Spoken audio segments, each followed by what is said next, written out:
Good afternoon, fellow patriots. This is Matt Shea, and welcome to Patriot Radio, broadcasting live from deep inside the heart of the future Liberty State. Sponsored once again by On Fire Ministries, in the legacy of Dr. Stan Monteith, bringing you the story behind the story and the news behind the news, where it's not about right or left, it's about right and wrong. It's about our hope not being in man, but in Jesus Christ. About not ending in prayer, but moving to action. Your kingdom come, your will be done, on earth as it is in heaven. Father, deliver us from the evil one. Welcome to Patriot Radio. Good afternoon, fellow patriots. This is Matt Shea, and I have some great news. We are going to be now on Patriot TV, broadcasting 4 to 5 Eastern Standard Time, Monday through Friday. Also, on KTW across the entire American Christian Network, 4 to 5 Pacific Standard Time. And this Monday through Friday slot is going to be fantastic. So we're going to do something a little bit different. On Mondays, I'm going to be tackling the issues of the day, and we're going to be always bringing our great guest on, Matt Geiger. And then on Tuesdays and Thursdays, we'll be doing our regular show with a briefing and a guest. On Wednesday, we have a special episode we're going to call the Gen Z episode, where, well, Gen Z gets to ask me questions and make some issues simple and bring some authenticity to what's actually happening in the world today. And then on Friday, I'm going to be doing a special teaching series as well on the book of Revelation and its application to all the current world events. You're not going to want to miss it. So yes, Patriot Radio, now on patriot.tv, Monday through Friday, 4 to 5 p.m. Eastern Standard Time, and across the entire American Christian Network on KTW from 4 to 5 Pacific Standard Time, Monday through Friday. Thank you to everyone for your support. This has been a huge promotion, as it were, and thank you for trusting our entire team and myself with bringing you the news behind the news and the story behind the story. So we're going to bring our guest on today and talk about the issue everyone is talking about, what happened yesterday with the mass shooting in North Idaho and Canfield Mountain. And a lot of questions have come up. But I want to first start by welcoming you, Matt, VerityMetals.com. Thank you for always. Your perspective is challenging, and I love how you always dive in and don't mince words. What I covered as this unfolded yesterday, and I haven't seen a lot of people talking about it, but the post started to go viral, and it was in regards to 3 separate ambushes in 3 separate cities just last week, this one included. And what's interesting is about 3 months ago, AX Actual, Sarah Adams, Command 11 brought up the intelligence coming from particularly Pakistan, but corroborated by other sources, that there were going to be these ambush-style attacks of first responders in the coming months. And this style of attack was going to be different than what we've seen as like kind of lone wolf terror attacks in America, but these would actually be sourced. And there would be clear attempts to take out more than just a small group of people with maybe an explosion, that there would be the follow-on attacks afterwards. So the first story comes to us from the LA Times. A suspected gunman ID'd in officer ambush at upscale Santa Monica Mall. They're calling it the Waymo shooting. Also from Milwaukee, Wisconsin, an officer wounded in ambush shooting released from hospital as his partner remained in critical condition. The incident that left these 2 Milwaukee police officers shot was really, again, it was almost a bait, or maybe even a target of opportunity. So with that said, and with what happened yesterday, where a fire was set clearly to draw in firefighters, Matt, what do you think is going on with all of this? Well, good to be with you. Thanks for having me. Yeah, what an awful, just an awful set of events right up there in your neck of the woods. I mean, I see it a bunch of ways. I mean, I think, from the big picture, I think the deep state's losing control. The more they lose control, the more they lose the narrative, the more you're going to see stuff like this. right? Part of brainwashing people, part of keeping people in line is keeping people in a state of fear, right? And this acts like this are very good for the deep state, the media, the fake news media, where they want to keep people in that state of fear so that they can essentially control them, right? Could be a lone wolf attack, could be a terrorist cell, could be Antifa, right? You got a lot of Antifa up that way. I really don't know what to make of it so far. I mean, more information will come out, but I think the idea is to deter. I think we're going to see a lot of stuff like this. The more as we move forward into the future, the more the deep state loses control. And if you're a first responder out there, you go respond to a fire. Next thing you know, you're taking gunfire. There's a lot of levels to this. A lot of people, Max Morton brought up a point, and I agree with it. It's so interesting, the timing. The last time, the NFA was brought up, all the firearms control acts are brought up. The last time it happened, there was the Las Vegas shooting. And now you have all of these things happen in 1 week during this debate. And I'm not saying necessarily that there is a causal relationship here, but I find the timing just beyond interesting. And the reporters yesterday in the press conference with Sheriff Norris out in Kootenai County were all asking, what type of firearms were those? Were they automatic? They're getting into all those questions. Yeah, the nonsensical questions. Yeah, I mean, Idaho has very good gun laws, whereas Washington, where you are, you're what, 30 minutes from Coeur d'Alene? Yeah. Something like that. I mean, you guys have the most draconian gun laws, and you go right over 30 minutes over. You have some of the best in the country. There's definitely a play on people's gun rights here.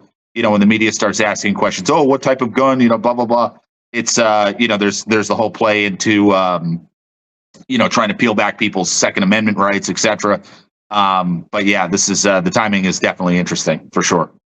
So this, at Santa Monica, the 3rd Street Promenade, this incident that happened there, very well. Again, began early afternoon. The timing here, again, began early afternoon when an officer attempted to detain an individual who was suspected in a shooting on Sunday that injured 2 juveniles.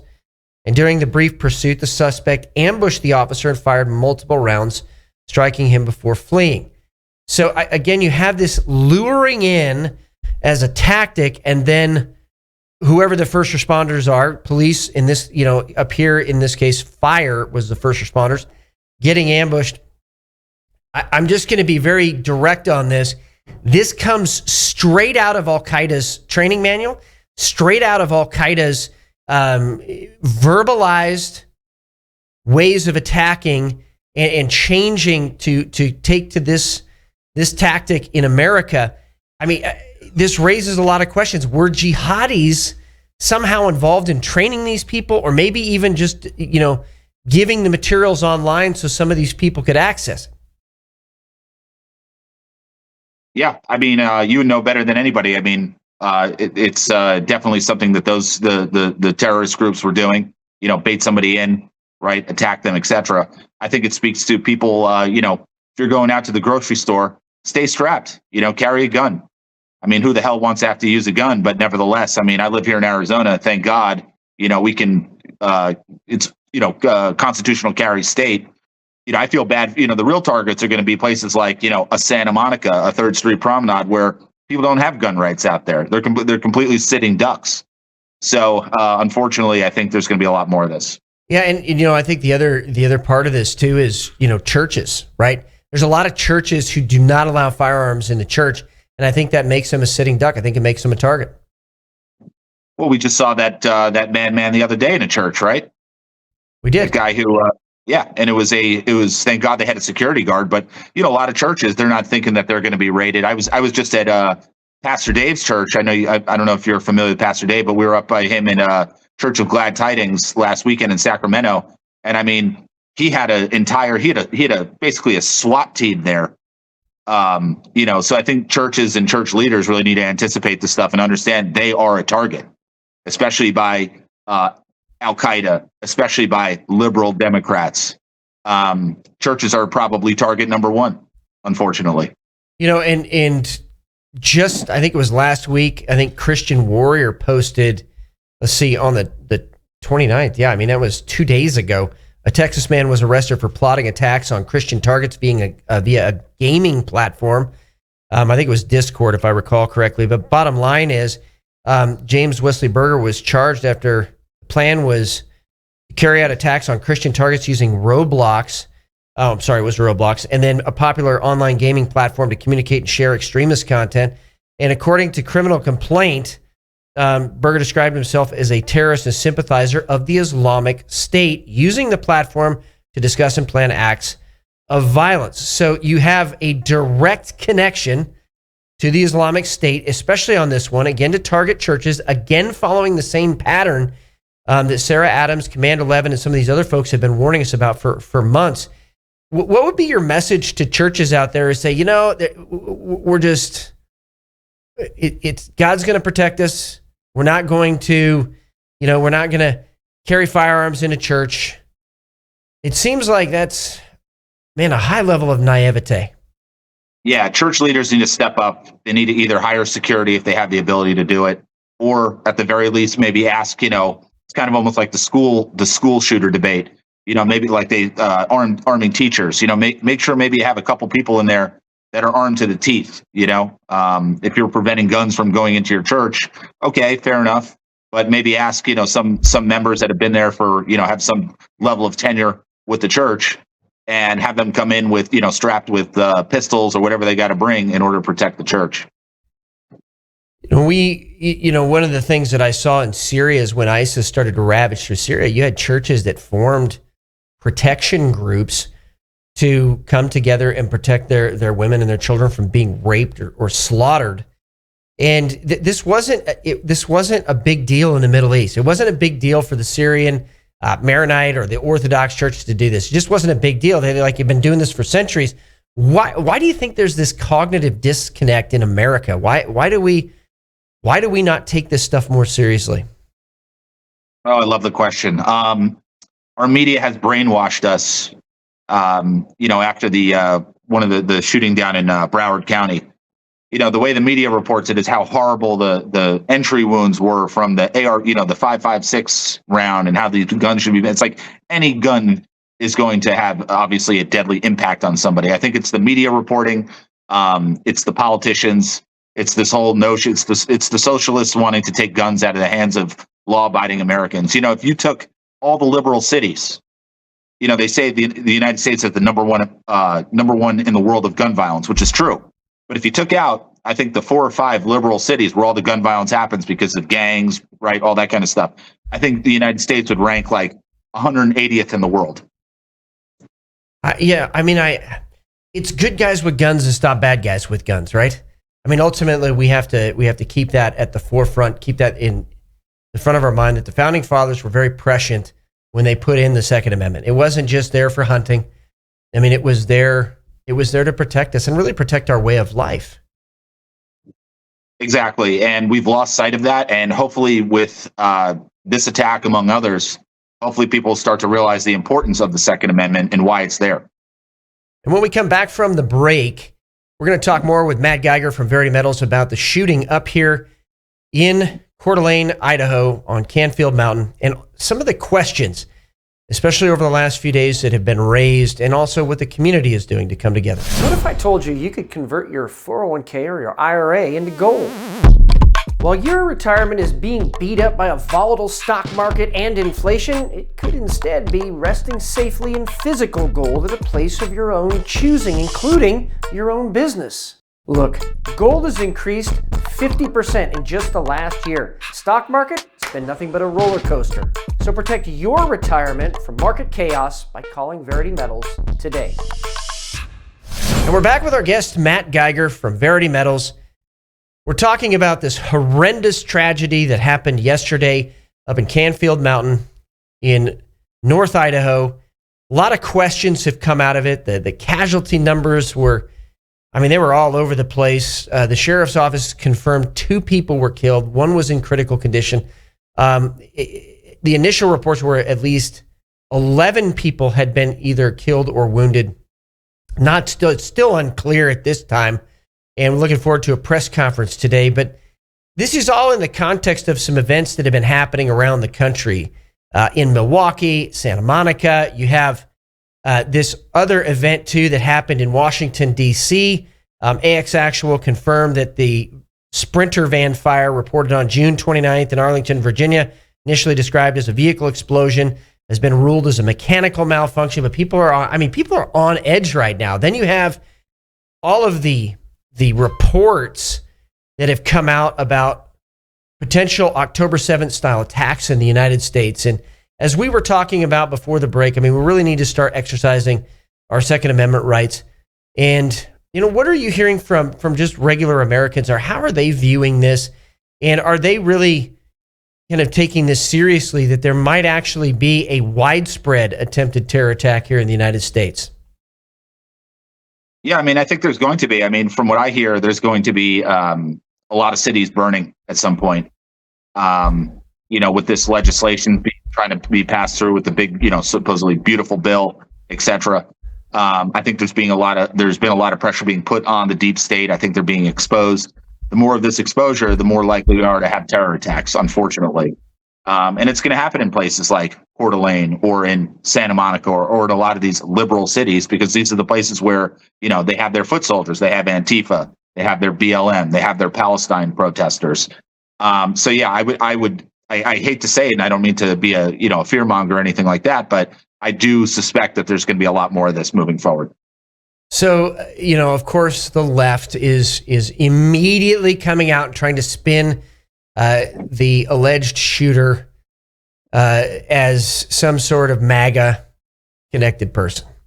The Daily Mail named the alleged suspect a couple of hours ago as Wes Rowley.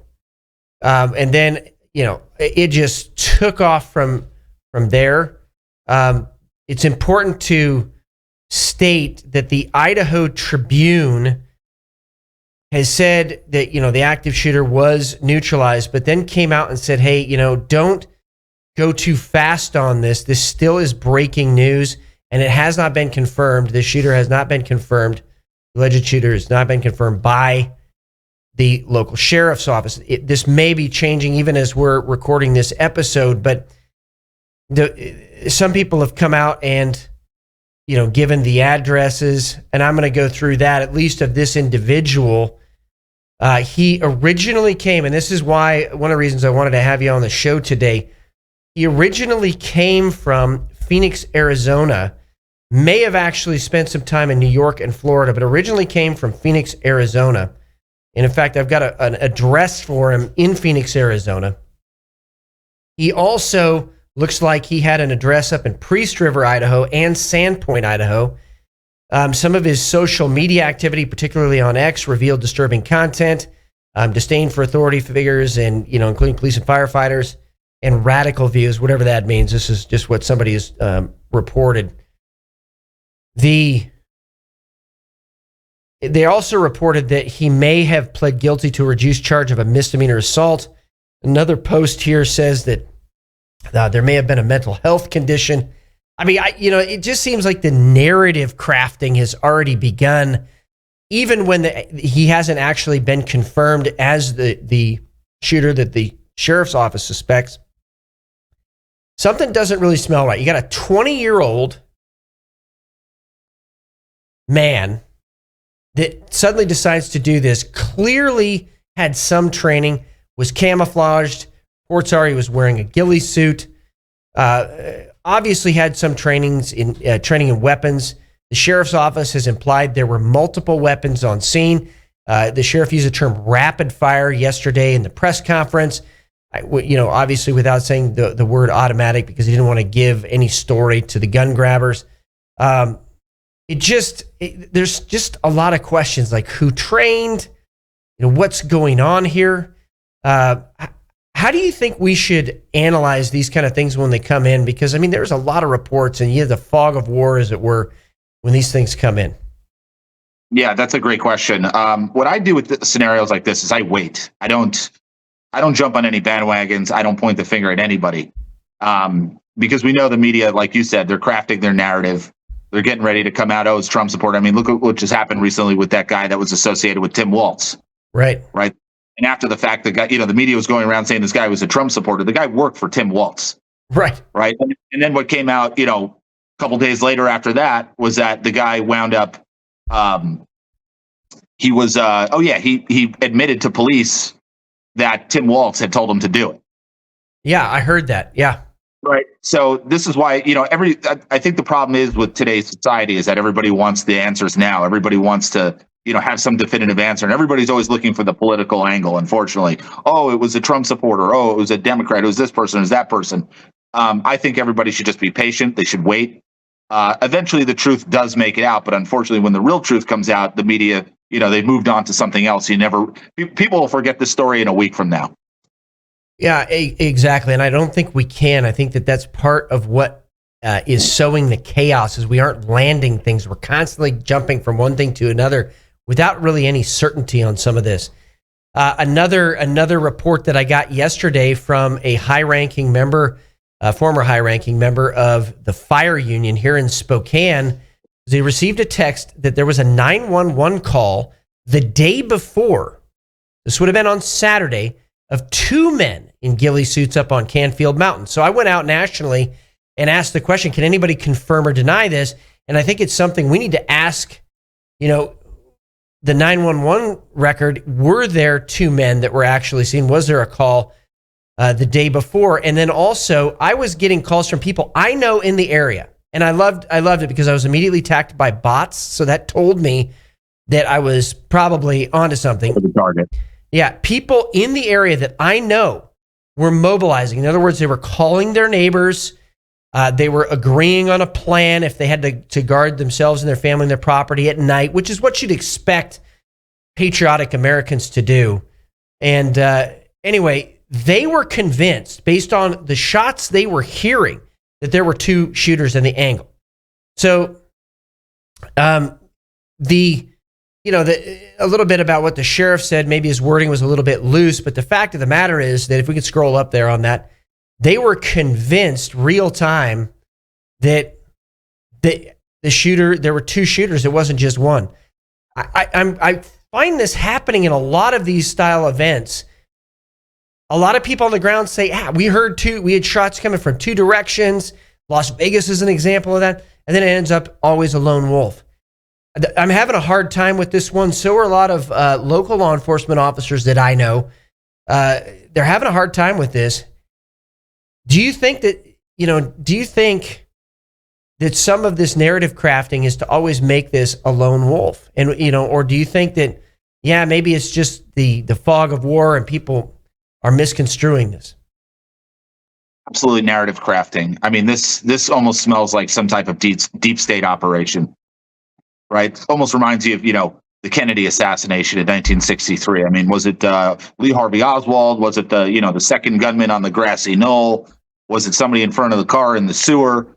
Right, you never really get to the truth, and then you move on from the story, and it just leaves itself open to future conspiracy theories, and who the heck knows? I believe nothing that I hear.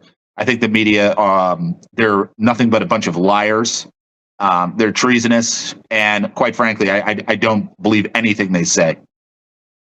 So we had an individual here recently up in North Washington who allegedly killed his daughters, went into the woods, still hasn't been found. There were people up here speculating that it was him, and there have been some very clear affirmative statements coming out saying, no, it clearly was not him. I'm really questioning the narrative crafting when it jumps on this fast. It really gives me pause. It makes me ask a lot of things. Yeah. Yeah, and you got to watch out for future events, right? This is going to segue into something else and then into something else, right? It almost reminds me of the, remember the DC shooter many years ago? Reminds me of that. It does, doesn't it? How can we weed through that? How can the average American weed through these things when you got so much information bombarding you like this? Well, I mean, it's almost impossible. I mean, I'll here, tinfoil hat time. Timothy McVeigh, right, of the Oklahoma City bombing. Timothy McVeigh didn't take down the Oklahoma City building. Okay, let's be very clear about that. That was a completely concocted narrative. I know an SF guy, special forces dude, okay, who worked on that, who's He's out here. He lives right down the street from me. He's a specialist in explosives. Okay, he knew exactly who the guy was in the Middle East who built that bomb based on the footprints of the bomb. Yeah, the signature of the bomb. Yeah. Thank you. He knew exactly who it was. It wasn't Timothy McVeigh. So we've been fed nothing but a bunch of BS, Pastor Matt. I believe nothing. I just say the only thing we can do is protect ourselves, protect your family, protect your churches. That's really all you can do. Whatever else happens, it's just noise, man. And I'm sick of the noise. Yeah, I am too. And the manipulation that's happening right now, it's incredible. So multiple sources coming out now saying that 20-year-old Wes Rowley was a suspect, and it looks like the sheriff's going to be having a press conference here at about 2:00. I'm going to go through a few of the questions that I have, kind of get your take on it. When I get a report from law enforcement contacts that there were fake phone calls in the weeks leading up to this event that were calling out SWAT to a heinous crime, and in fact that the local PD and the local sheriff's office were actively training for an ambush-style attack. I mean, that tells me something. First of all, that all of America watching Patriot Radio right now, you need to ask this of your local law enforcement officer. Are they trained on ambush attacks? Number one. Number two, are your firefighters trained? Because they said yesterday very clearly firefighters were not trained on this. They are in Israel, and for this exact reason, and perhaps our firefighters do need to be trained on this. But going back to the question, I mean, that would clearly say that there was a plan and potentially organizational capability, which would then bring up, hey, was it the same person who called as who's alleged here, Wes Rowley? Right. It's a great question. I mean, it gets into the weeds. This is stuff that I just, I wouldn't even be able to comment on. But I agree. I think firefighters, they should have the training. Maybe even the firefighters should start carrying, a sidearm with them for events like this. I think what we're leading up to, Pastor Matt, is I think that there's so much pressure being put by Trump on the deep state to defeat the deep state that these people are going to start to resort in these tactics. And what this does is, if you have to have firefighters and police show up to every emergency, that's going to spread them very thin in terms of much bigger events that are probably going to take place in the next couple months. Yeah. And I want to bring up one scenario. Again, very few people are talking about the assassination of Jay Danielson down in Portland. Very clear assessment. We did it on Patriot Radio. The camera was there facing where the shooting was going to happen a minute before it happened. There was very clearly a sensitive area exploitation team, and it looked like Antifa medics came through a red light, stopped, said, hey, can we help? Hey, can we help? Looked like they were cleaning brass up off the street on camera, by the way. It looks like there were two exfil teams, one covering the ground route, the other covering the vehicular route. And then, of course, a few days later, the guy commits suicide, who's the alleged shooter. And then we have this happen yesterday. The rumors, these are not confirmed, but the rumors out there right now are, suicide. And you go back to Lee Harvey Oswald, suicide. You go to, different people committing suicide after this, and it seems to always be the same refrain. I gotta say, just human nature can't possibly be exactly the same every single time in events like this. What about Las Vegas? We heard that immediately after the event. How do you process that? And I agree with you. I think this is headed towards something huge. I do. Well, Las Vegas wasn't that white guy, right? That white guy that they put all over the TV and this, that, and the other thing. That was probably Saudi Arabia. That was probably Al Duweeb, who's fighting for power against bin Salman. That was, I think, an ISIS attack in Vegas. These are all, there's much more behind these attacks that I think we're going to learn about in the future. But yeah, I do think it's leading up to a much bigger event. And yeah, like we said, everybody's just got to stay strapped and, keep your head on a swivel. When we come back from the break, more with Matt Geiger, founder of Verity Metals, veritymetals.com/Patriot Radio. If you want to shift your assets and really give yourself some stability in this time.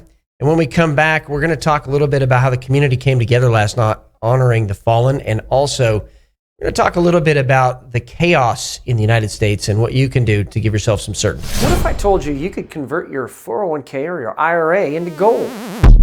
While your retirement is being beat up by a volatile stock market and inflation, it could instead be resting safely in physical gold at a place of your own choosing, including your own business. Look, gold has increased 50% in just the last year. Stock market, it's been nothing but a roller coaster. So protect your retirement from market chaos by calling Verity Metals today.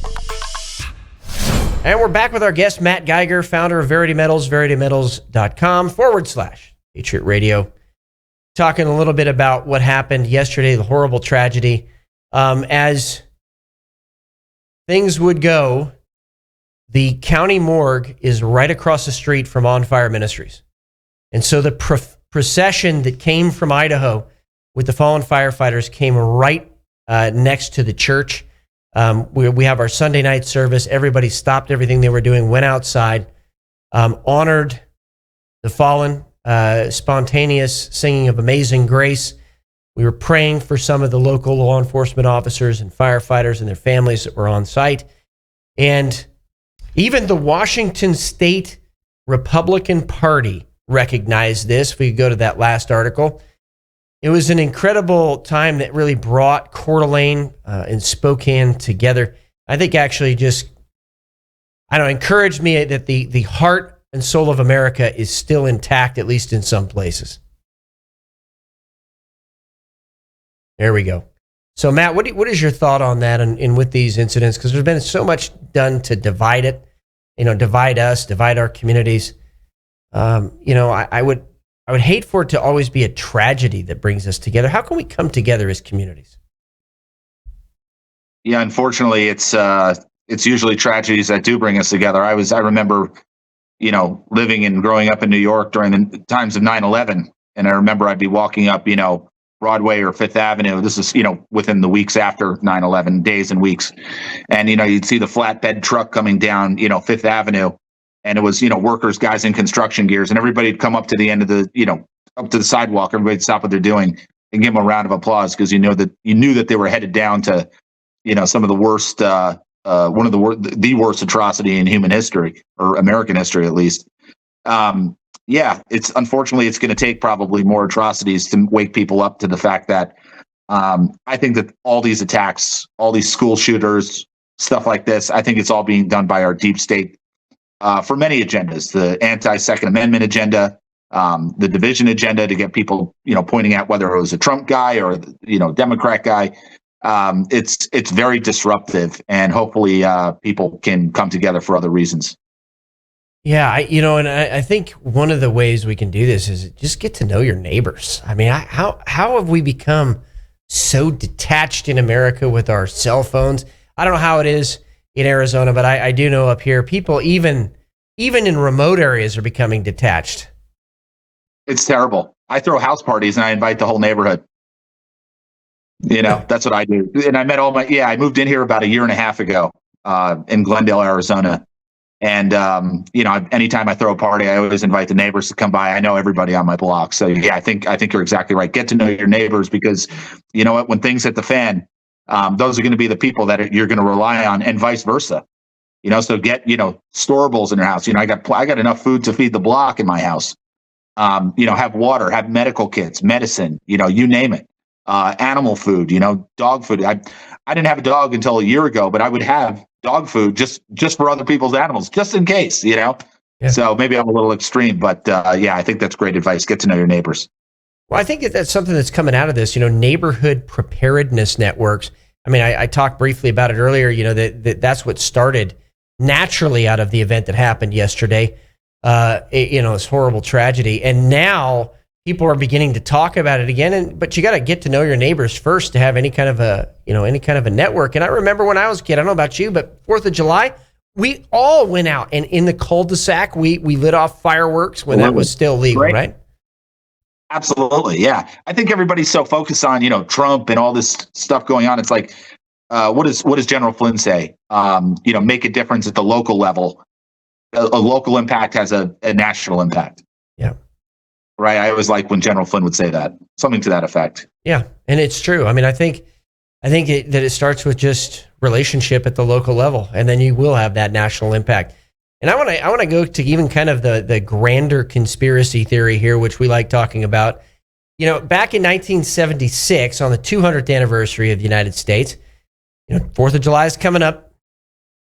I heard as soon as I got in the legislature, very soon after I got in, I was hearing, hey, their original plan was 1976. That didn't work. So their next plan was 2001. That didn't work. And now we're coming up on the 250th anniversary of the United States. Next year, next 4th of July, will be the 250th anniversary of the United States of America. It seems like there is a timing to this. What say you? Oh, there's definitely a timing to this. I mean, I think I'm a big believer in the plan behind the scenes. I think, when you see events like this, whether it be Antifa or this, I think Trump is tracking all these different people, all these different groups. I think they're infiltrated. We know exactly who these people are. At the end of this, I think they will be arrested. But yeah, I mean, it's an amazing anniversary of the country. And by the way, the 1976 Mint set is a great, on the topic of gold and silver, that is actually my favorite Mint set that exists, is the bicentennial Mint set. Well, and then now we're going to have the 250th Mint set. Yep. Coming out. They're doing, it's cool. I don't sell them. I can point people in the right direction, but the U.S. Mint's doing a privy mark, which is just a little, mark on the coin, but they're doing the 250th anniversary of the Army, Navy, and the Marines.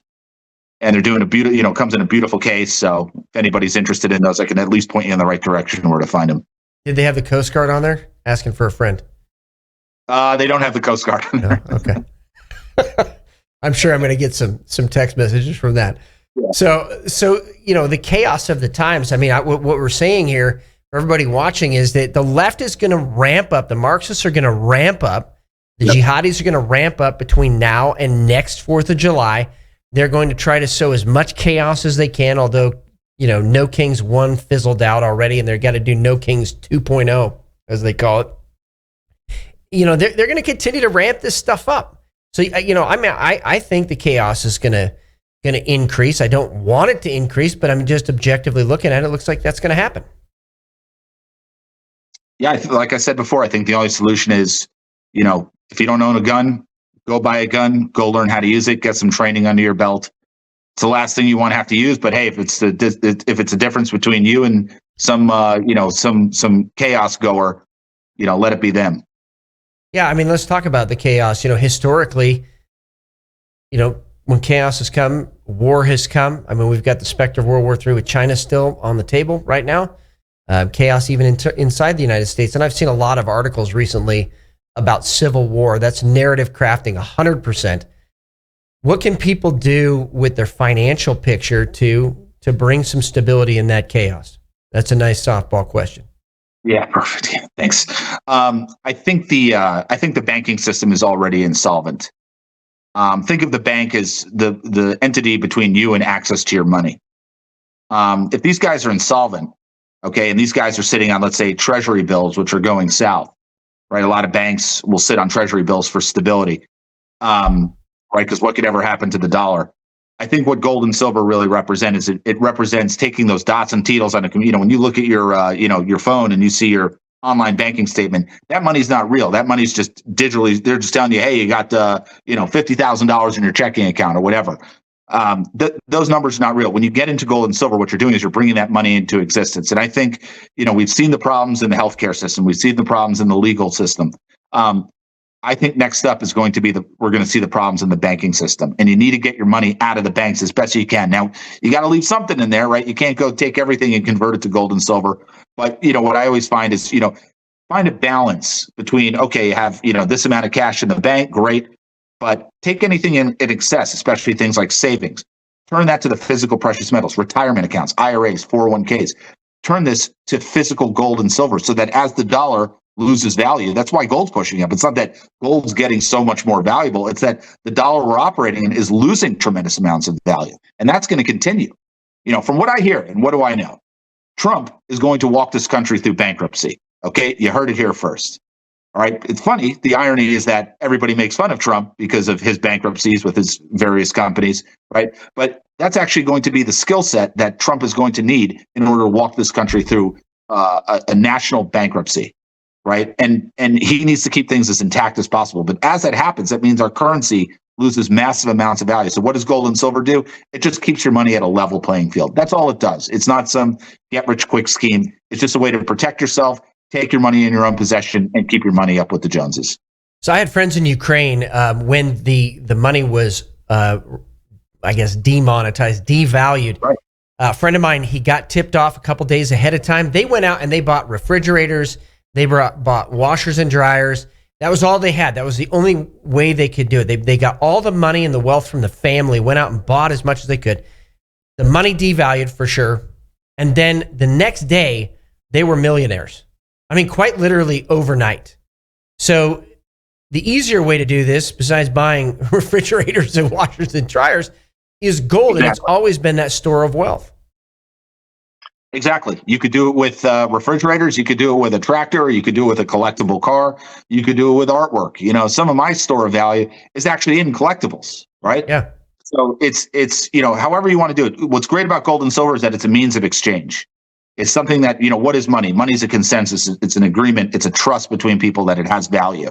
Gold and silver is the quintessential fundamental asset that is money. It's the raw fundamental money. And that's really where you want to be at a time like this.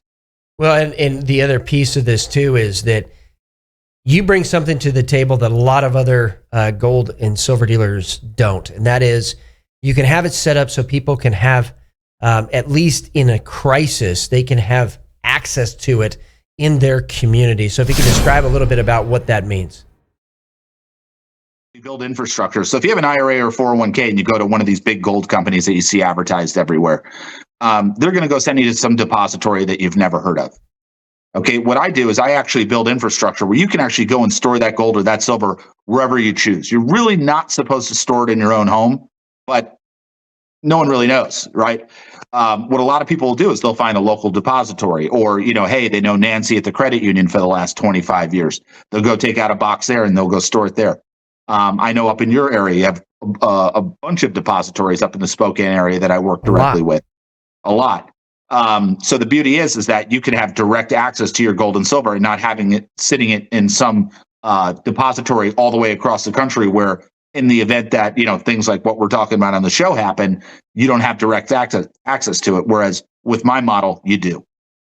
Yeah. And I think most people don't know that or don't even know that option's available. So if you're interested in it, veritymetals.com/Patriot Radio. When we come back from the break, the final segment, we're going to talk a little bit about what's next, what you can do, and a little bit about the way I see it. What if I told you you could convert your 401k or your IRA into gold? While your retirement is being beat up by a volatile stock market and inflation, it could instead be resting safely in physical gold at a place of your own choosing, including your own business. Look, gold has increased 50% in just the last year. Stock market, it's been nothing but a roller coaster. So protect your retirement from market chaos by calling Verity Metals today. And we're back once again with our guest today, Matt Geiger, founder of Verity Metals, veritymetals.com/Patriot Radio. Matt, thank you for everything that you do and just really appreciate your perspective. Right now, a lot of things swirling around. I think people are getting the idea that this summer is going to be different than other summers, and there's a real clear attempt to ramp up chaos and unrest in the United States. Trump is doing some things to bring about accountability. I just saw today, Dan Bongino posted that there's been 300-something arrests regarding fraud. So it looks like they're still working, but I think a lot of people are disappointed in the FBI because they're, where is the accountability for the leaders of this stuff? Is that ever going to happen? What do you think? I think there's a lot more going on behind the scenes than we're being led to believe. I'm really enjoying what Pam Bondi, what Kash Patel and the FBI are doing right now. From what I hear, for example, I'll just give you an example. We never heard on the news or mainstream media reporting that people that were involved in the stolen 2020 election are in witness protection as we speak. A lot of the criminals that were behind it, they're literally sitting in witness protection, getting ready to testify at a certain date in the future. So when I hear stories of like what you just said, where, arrests of 300 people, no one's being held accountable, I think that a lot more people are being held accountable. I think Trump is just waiting for the right time to expose this stuff and bring everybody to justice. How do we address the fatigue? I've heard this before because I heard this 10 years ago, heard this 5 years ago, and nothing happened. I'm with you, Pastor Matt. I'm a big believer. I trust the plan. I'm a big believer in it. I'm sitting back and I'm not rushing to any judgment. The way I see it is I think people should just focus on living lives, doing good in the communities. Like we said, get to know your neighbors, do all the things that are within your power. And I do trust Trump, and I do believe that he will bring these people to justice in the end. I do too. But there is a lot of fatigue. I agree. It's tough. It's tough some days. It is tough some days. I mean, we see so many people that just even hearing they're being investigated would be a shot in the arm. You know what I mean?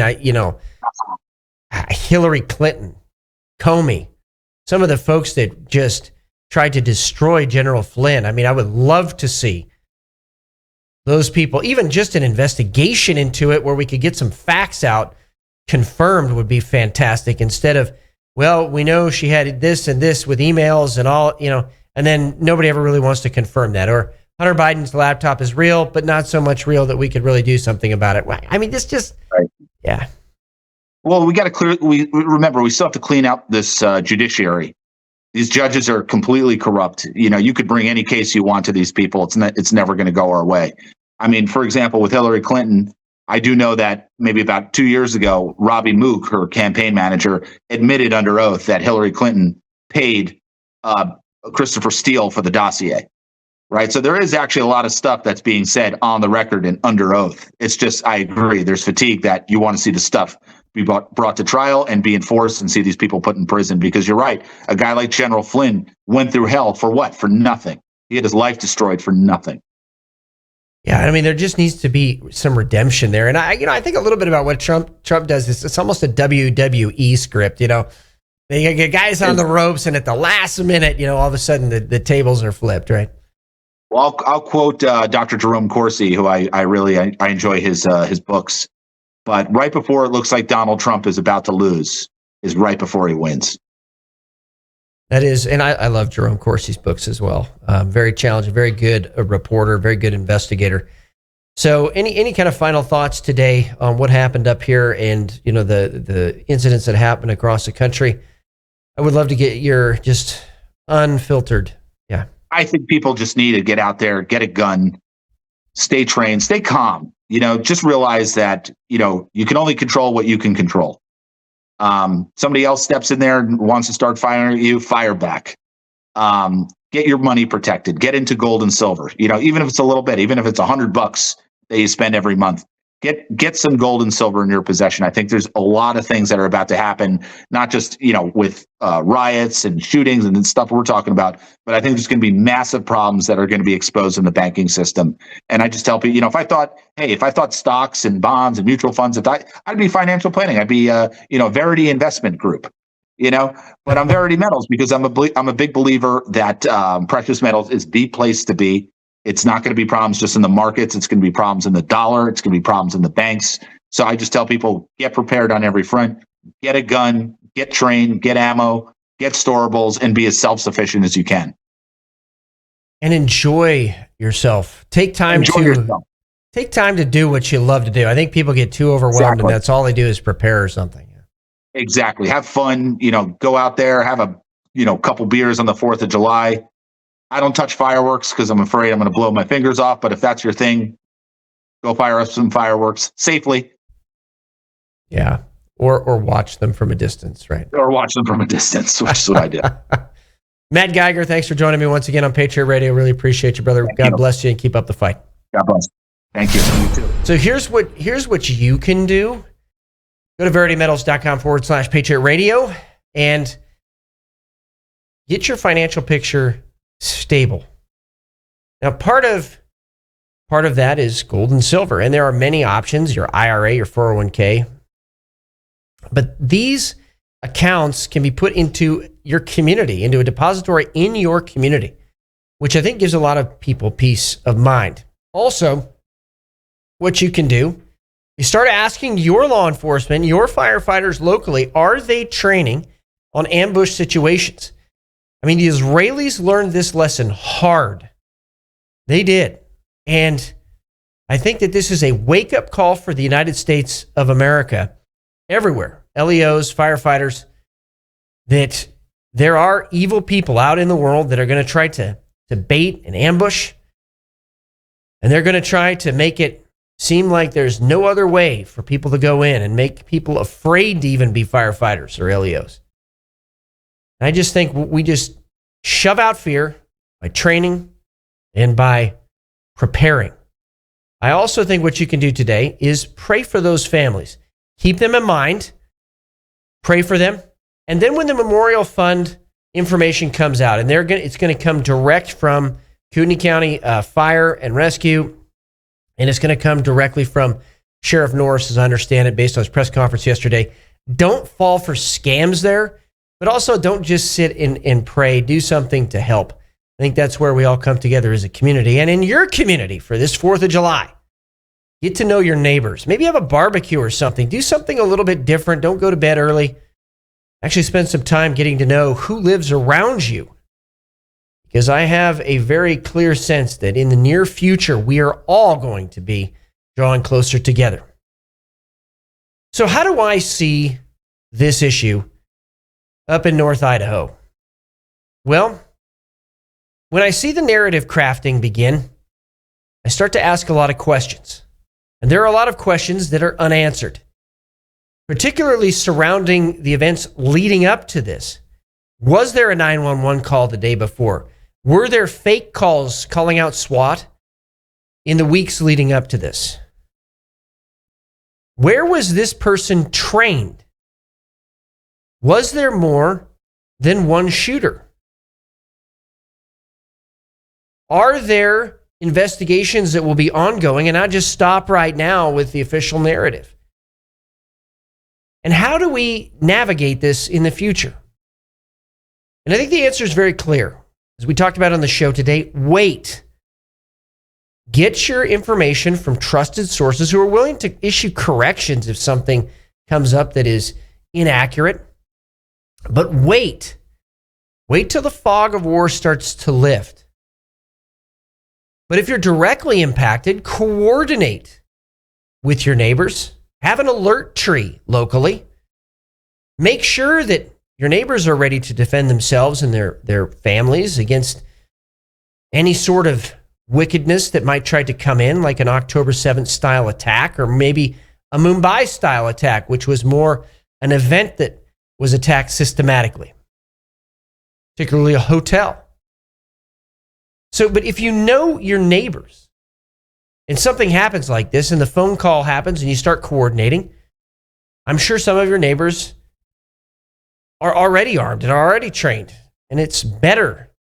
It's an American thing to come together in these situations. Don't buy the media narrative that comes out about the shooter. Wait until some things are confirmed and until some deep investigation is done. I think it's really important not to say, well, you know, I watch Fox News and this. Wait to get the confirmation. And I think what's coming in the United States over the next few months are unfortunately more of these types of attacks, particularly attacks against first responders. But it's the resiliency of Americans, I think, that brings us together. And the resiliency starts in the family, starts in the home, starts with how you're prepared. Are you prepared to help your neighbors in a crisis? And are your neighbors prepared to help you in a crisis? You have that kind of relationship. It's time to drop the cell phones. It's time to get to know each other on a personal level. And it's also time to do what our founding fathers did.